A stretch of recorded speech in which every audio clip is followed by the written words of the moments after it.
Yo, what's up, YouTube? Opossum Bud here, back with another banging video, another slapping, heart-throbbing content drop for y'all. Make sure you drop a like, make sure you smash the like, go down there and just fist that comment section. Tell me how great I am at these comments. Hey, if anybody's looking for somebody to peddle some fake cryptocurrencies, I'm your man.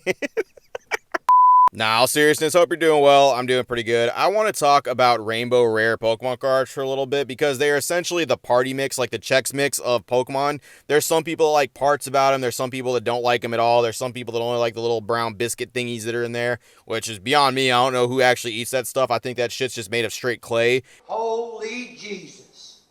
What is that? What the fuck is that? I think people are just pretending to enjoy that stuff, but whatever. I want to talk about those because the community is extremely one way about it for the most part and then not about it for the other. I'll get into that here in a little bit. But Rainbow Rare cards have been around for a long time. They actually originated in the Sun and Moon era back in, 2016, 2017, whenever that card set came out. Essentially what you had was GX Pokemon back in Sun and Moon, where you had a standard GX. Then you had a full art GX, which typically had the typing of whatever color it would be. Like if it was a grass type, it would be green in the background, fire would be red, so on and so forth. And then you had this super crazy Rainbow Deluxe version of it, both in English and Japanese, which was a hyper rare and considered the rarest version of that card that you can get. They look pretty dope. I liked them whenever they came out in Sun and Moon. They continued this trend in Sword and Shield, but they added another layer to it, along with hyper rare VMAX Pokemon, where you can get the rainbow versions of that. You could also get hyper rare versions of trainer cards, and that was actually something they added that I thought was pretty cool.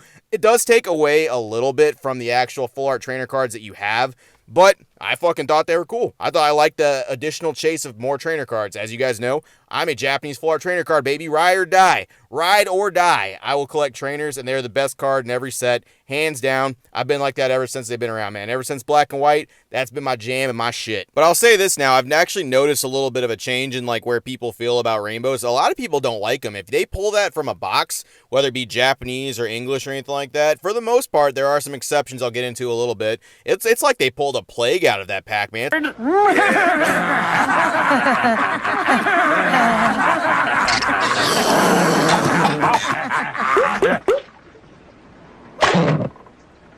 Hey, there's Handsome Pete. See you later, friend.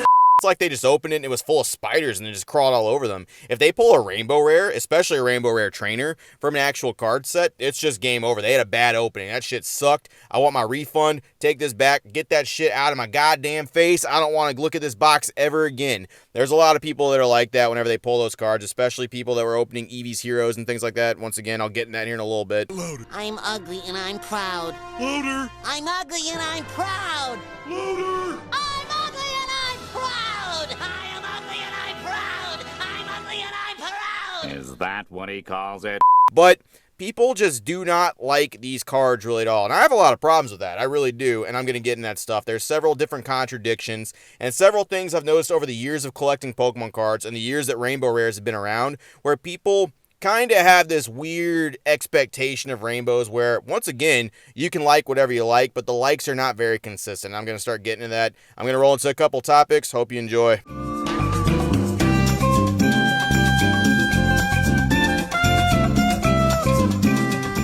So one of the common things you're going to hear people say whenever they're talking about rainbow rares, so they don't dislike every single rainbow rare, right? When I'm saying that people dislike rainbow rares, I'm generally speaking about the modern criticism of the Sword and Shield ones, where people don't like them a whole lot. They've ruined rainbows. I actually prefer Sun and Moon. Sun and Moon was the bee's knees, the fucking tits, dog. The Sun and Moon ones were where it was at, and the Sword and Shield ones just don't stack up, right? So when you actually put these cards next to each other, because people, once again, say they like the Sun and Moon versus Sword and Shield, right? I keep repeating it, but that's what people say. When you put them next to each other, the only immediate difference, other than, them being Sword and Shield versus Sun and Moon, is this kind of grainy texture that's on the actual Sword and Shield VMAX era ones. The trainers have it too. It's this kind of grainy, sandy texture that you can kind of see that go, you catch in the right light. Kind of looks like it's covered in some rainbow sand or something like that. But guess what? People don't like that. People are like, ooh, it takes away from the actual card itself. And I think that's generally the aesthetic people are looking at. Well, this does not just exist on these rainbow cards. You can guess where it also exists. The gold cards. Yes, you were absolutely correct. But guess where it also exists? Hey, guess where it also exists, Big Money Pages? It exists on your favorite alt art evolution VMAXs, baby. Hell yeah. Check out this Leafeon. It's got that same sandy, grainy texture right there going back and forth. Woo! Look at all that stuff right there. I have never once heard one person say, you know what would make this Leafeon card better? If they took a sandblaster to it and blasted all this nasty sand off of it.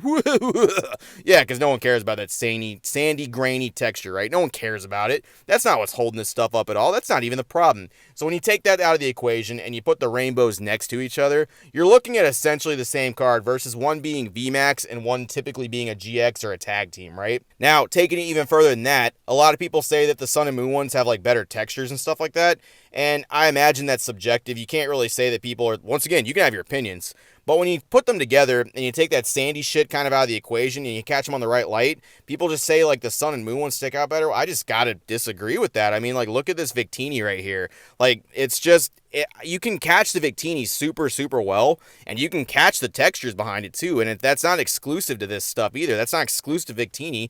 Several of these actual rainbows do the exact same thing, right? And I mean, the Sun and Moon ones are beautiful cards. Don't get me fucking wrong. They're nice cards, but so are the Sword and Shield ones. In fact, this wasn't even really a problem, and this was not really a thing back in like early first year Sword and Shield when there wasn't special art cards, right? There wasn't any of them. Rainbow Rares was typically as good as it got, and if people pulled one, they were over the goddamn moon, especially when Snorlax, Lapras, and Toxtricity and Dragapult were your pulls, right? And there were people that were pretty happy about that. So I kind of feel like it's not really how the rainbow looks, and I'm kind of trying to paint as like there's another reason why people don't like this stuff, and that's going to be what I'm going to get into.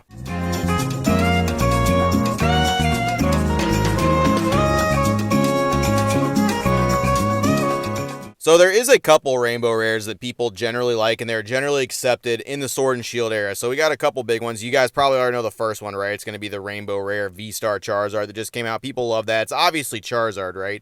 That's a fan favorite. Fetches for a pretty good penny, and generally people are pretty happy getting that. Now, does the alt art sell for a lot? Absolutely. In fact, I would dare say the special art's probably the more sought after card. Kind of makes sense, but people are not going to be mad if they get a rainbow V-Star Charizard, right? Now, the second one, and this is where it kind of gets a little fucking crazy, right? You have something that is always accepted and is always the fucking chase card for this set right now. Well, you'll see it in thumbnails. You'll see people plug it everywhere. You'll see people have their videos be like, whoa, did I pull it? Did I get it? It's going to be the chunky Rainbow Chew, right? Now, in this set right here, there wasn't any special arts. This was Vivid Voltage right before that stuff. They had things like Amazing Rares, but they didn't have any kind of crazy alt arts. In Sword and Shield, that was introduced in Battle Styles or Single or Rapid Stripe Master, depending if you're Japanese or English card collecting. Now, this card fetches for a lot, whether it's in either language, right? And this is a rainbow rare card. Now, someone tell me why this card actually fetches for a lot. And someone's going to say, well, it's a fan favorite. Pikachu's a fan favorite. Pikachu's a fucking fan favorite, right? See, but it's still a rainbow rare. It's still a rainbow rare fucking card. In fact, this card fetches for more than the actual promo that you can get in Japanese or the actual standalone, you know, because it's about the art, right?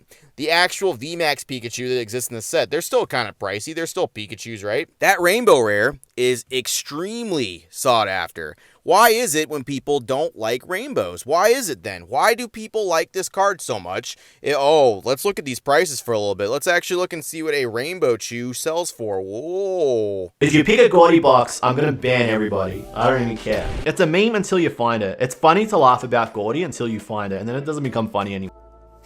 Oh. I told ya. I told ya. I told you I would find it. Hey. What'd I say? Hopefully there's nothing good in here.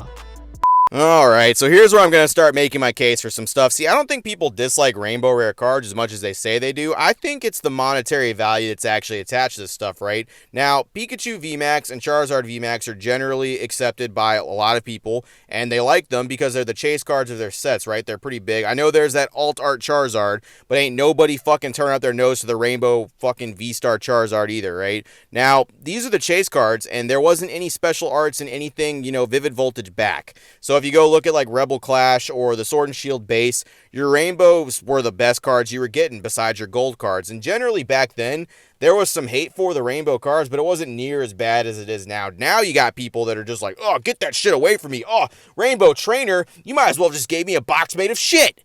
And like that kind of stuff, right? See, What we have here is a case of my Rainbow Trainer does not sell very well. It doesn't get me the money that I want or the clout that I want, and I want the actual full art version of that. Give me fucking money is what people want, and they don't get that shit with their Rainbow Rare cards, and they're kind of lashing out at that stuff, and, you know, they don't like that because they didn't get a hit essentially from their box. And that's what I think more is happening with these Rainbow cards, and to further prove that, people really like the Sun and Moon ones, but it's like, well, why though? They're generally the same cards. We'll go look at the prices, especially on the Japanese, of some of those Sun and Moon Rainbows going up, especially the EVGXs, right? Some of those are getting kind of crazy and pricey up there, right? Some of those are getting pretty crazy. That certainly wouldn't make some people want them more, right? Right? That wouldn't do that at fucking all. Of course it would. Of fucking course it would. Go look at Rainbow Charizards and all that stuff from the GX era as well.